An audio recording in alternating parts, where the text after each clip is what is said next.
Hello friends, I am Dr. JP Prajapati once again here to clear your doubts about milk. The question is, are dairy products associated with lifestyle diseases like hypertension and diabetes? My answer is yes, they are inversely related. Please listen to what science says from the mouth of an expert, Padma Shri Dr. V Mohan. Hello everyone, I am Dr. V Mohan. I am chairman of Dr. Mohan's Diabetes Specialty Center and president of the Madras Diabetes Research Foundation.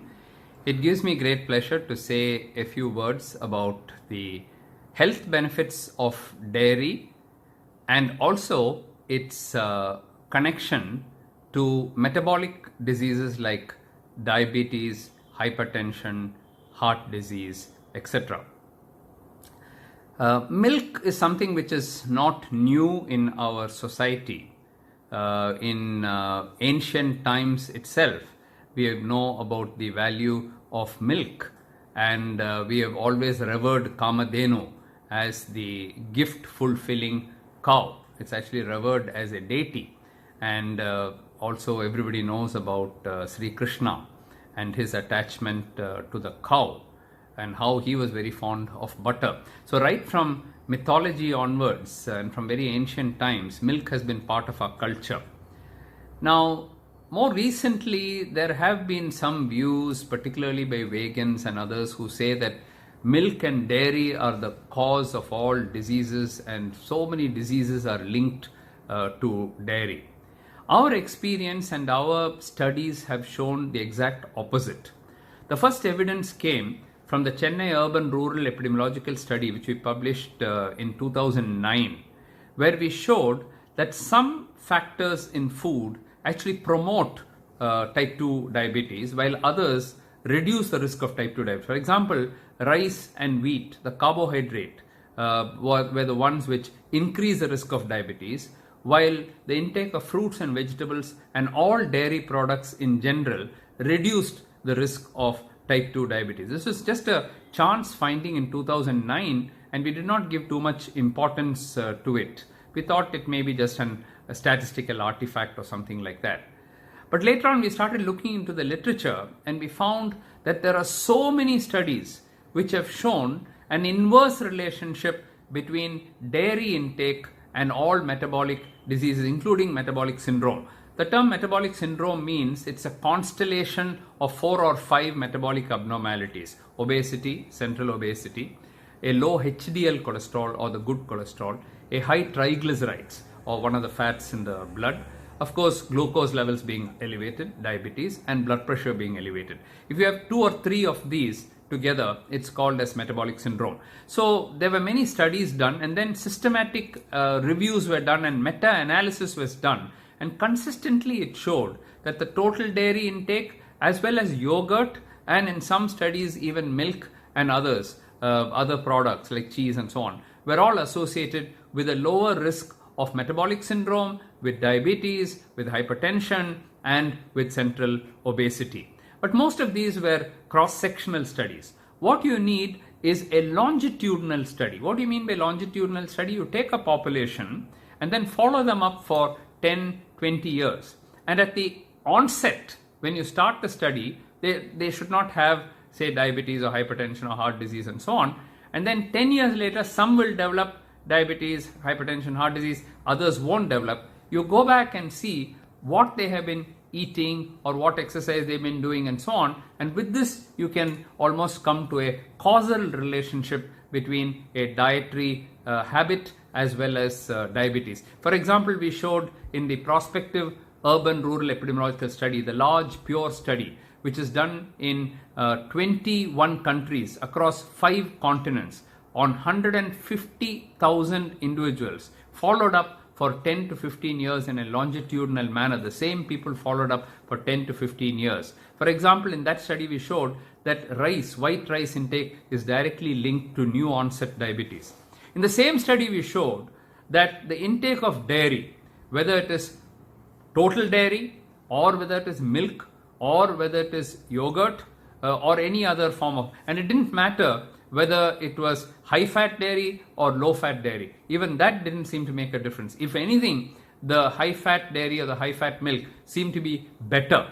And what did we find? We found that there was a lower incidence of new onset type 2 diabetes, hypertension, and metabolic syndrome. So that is a major publication of ours which we publish in the BMJ Open Diabetes Research and Care. And then the real proof of the pudding comes when you look at mortality. Now, what do people die of? And in a study like this done in 21 countries, which represents low income countries, middle income countries, and high income countries. So India is there, Pakistan is there, Bangladesh is there, China is there, Middle East is there, Canada is there, some European countries there, Africa is there. So many countries are involved in this. And what we found in that was that those who took 2 or more servings of dairy, there was a protection against mortality, against cardiovascular disease, cardiovascular mortality, and even all-cause mortality.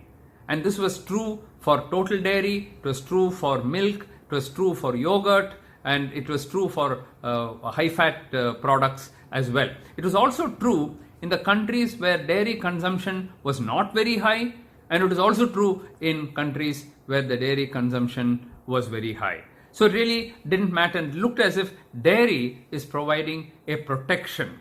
Now, such results had not been published earlier, and this was published in one of the most prestigious journals in the world, Lancet. In the main Lancet, it was published, and these findings actually conclusively kind of prove that milk and dairy products are actually good for your health. They reduce cardiovascular disease, they reduce diabetes, they reduce obesity, and they help you to live longer. So our own findings, and now supported by findings from Harvard Public School, which is considered the mecca of nutrition in the whole world, they also find the similar findings. What is the drawback of taking milk? Well, some people are milk intolerant. We call it as lactose intolerant. So if they are lactose intolerant, then they cannot take milk. Of course, you can take soy milk or almond milk and so on, but they're really not milk as such. If you're intolerant to milk, then you should avoid milk. Otherwise, you'll get bloating of the stomach and nothing serious, but you may get stomach pain, diarrhea, and so on. In some cases, very small number of cases, there could be allergies to milk. For example, you can develop acne or some eczemas, skin reactions. These are very rare, and such people obviously have to avoid the milk. Sometimes this milk intolerance, lactose intolerance, as well as the allergies can go away after some time. There are a few studies which suggest that if you take too much of milk, more than 3 or 4 glasses per day, then there is a small increase in risk of prostate cancer in men and osteoporosis and fractures in women.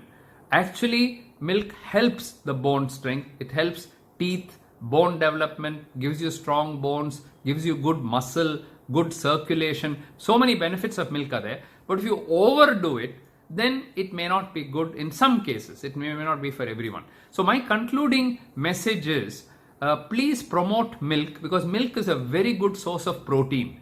In India, people are vegetarian, and vegetarians normally find it very difficult to get protein. Milk gives you excellent calcium, it gives you potassium, it gives you protein, it gives you riboflavin, and many other, phosphorus and many other things, and therefore milk is an essential item for you to take. And not just milk, yogurt is also very good, because yogurt also improves your gut microbiota. Cheese and other dairy products can also be taken. So try to include a glass of milk for all children and for all adults in India. I think a glass of milk is very good. And in addition, taking yogurt, say twice a day with your meals, and whenever possible, some cheese and so on. These are very healthy, and I believe that they will actually help to prevent diabetes, control diabetes better, and to prevent cardiovascular disease, and indeed even mortality.